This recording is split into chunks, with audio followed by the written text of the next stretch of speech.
কিন্তু আমি খুশি নেই রে। আমার ভিতরে যে আগুন জ্বলছে আমাকে দগ্ধ করে দিচ্ছে। তাই বলছে, সখী মোর মন আর নাহি লাগি গৃহ কাজে, নিশি দিশি কাঁদি তবু হাসি লোক লাগে।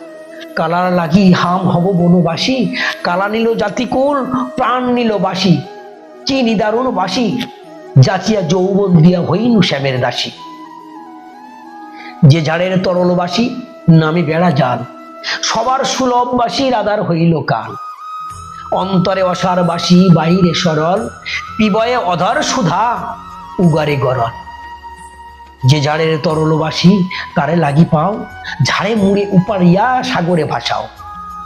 দ্বিজ চণ্ডীদাসে বলে, রে বংশী কি করিবে, সকলের মূল কালা তারে না পারিবে। জয় রাধে ভক্তগণ, কবি চণ্ডীদাস ঠাকুরের যে পদটি আপনারা এত সময় শুনলেন, সেই পদটির ব্যাখ্যা যদি আপনারা জানতে চান এবং শুনতে চান, তাহলে অবশ্যই চ্যানেলটিকে সাবস্ক্রাইব করে রাখবেন এবং বেল নোটিফিকেশন বাটনটি প্রেস করে রাখবেন। রাধে